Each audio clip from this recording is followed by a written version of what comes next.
My son, I remember when he was born, July 25th, 1941. But something happened in 1955 that was a mother's nightmare. See, back in the 50s and 60s, you was afraid in the South that something might happen to your child. But we, Emmett and I, we lived in Chicago. Oh, I remember the day as if it was yesterday. I could hear the train whistle blowing. And when the train whistle blew, Emmett was in a hurry to get out of there. And so he was in such a rush, I said, wait a minute, Emmett, you didn't even give your mother a kiss. You don't even know if you're going to see me ever again. And I thought, why did I say something like that so foolish? And he said, oh, Mama. He said, here, take my watch. I won't need this where I'm going. Then I said, well, Emmett, what about the ring? It was a ring that I had given him of his dad's, which was all he had, and had his initials on it. He said, Mama, I want to take that and I want to show it off. So I'll take that with me. So Emmett rushed on out to the train. Then, as he was there, on days, some days they would go and pick cotton, even though Emmett was a little too young to pick cotton. Beyond his cousins, they pick cotton. And just like boys do, they're in a hurry to spend that money. So they went to the store up in Money, Mississippi. And when they went to the store, Emmett was bragging about how he had a white girlfriend, and he showed a little picture. And the kids said, that's not your girlfriend, Emmett. Emmett said, why not? I'm just as good as they are. See, that's the way we would think here in the North. But in the South, it was different. So Emmett went into the store, and for a moment he was in there by himself.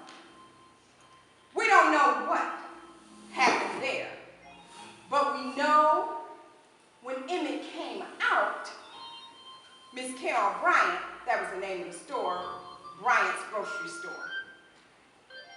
She came out and she went to the car, and Emmett, he did a woof call, a woof whistle.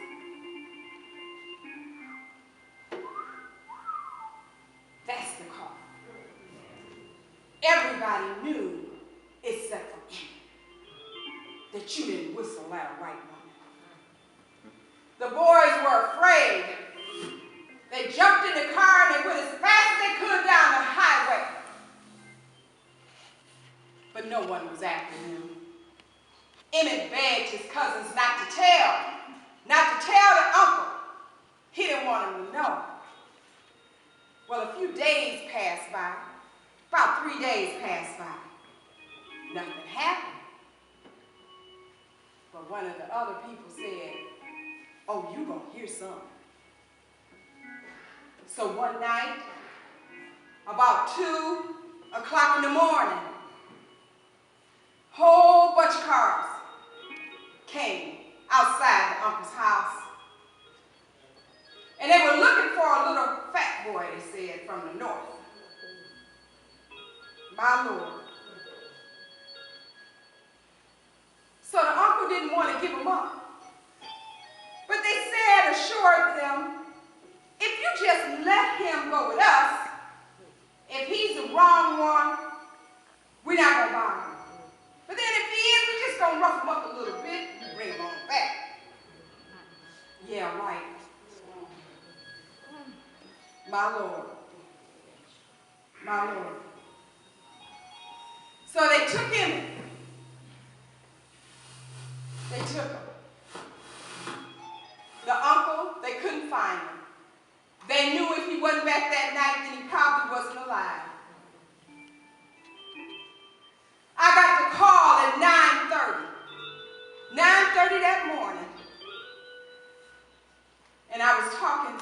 called my mother. And my mother said, come on down. I always took my problems to my mother. When I got there, I hugged my mother so tight. And my mother said, she was so hurt, but I could feel her spirit coming to me. I could draw her strength, but I had to turn her loose because I could see I was taking her life away. Well, down on Mississippi, they were trying to hurry up and bury Emmett. They didn't want the people to see what had happened. And when they had found Emmett, they could only identify him with the ring that his mom had gave him that was his dad's. That was the only way. So the sheriff told them, we're going to have a funeral. I guess he's going to plan a funeral. We're going to have a funeral. They dug the grave, got ready for the funeral.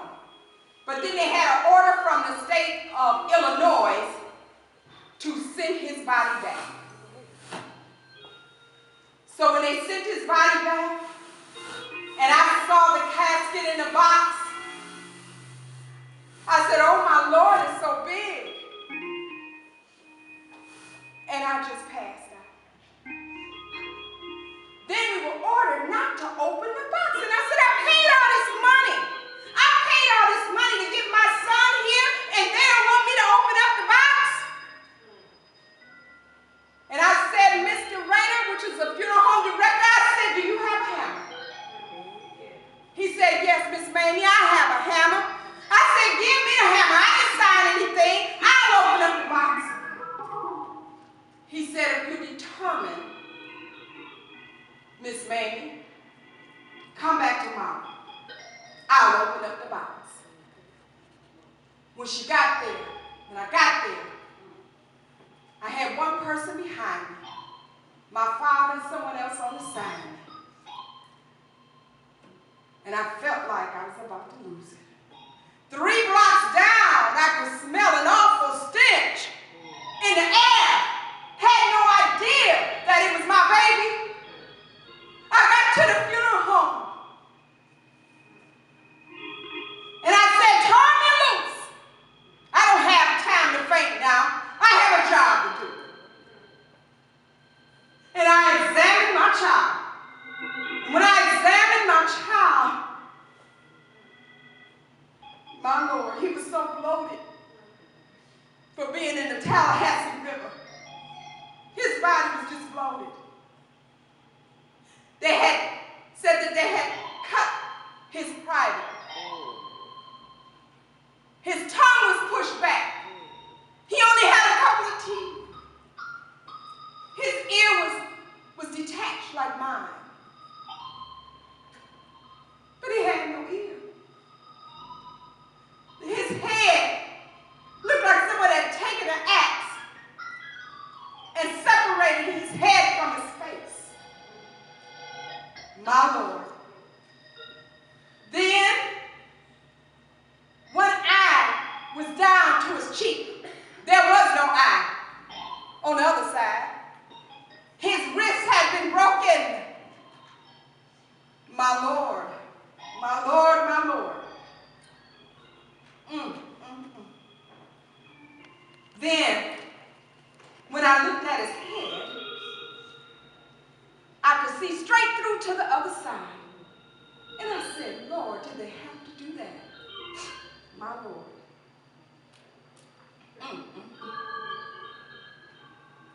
My Lord.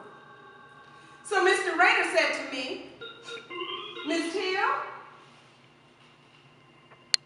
do you want an open casket? Or do you want me to do something to his face? She said, no. I don't want you to do anything to his face.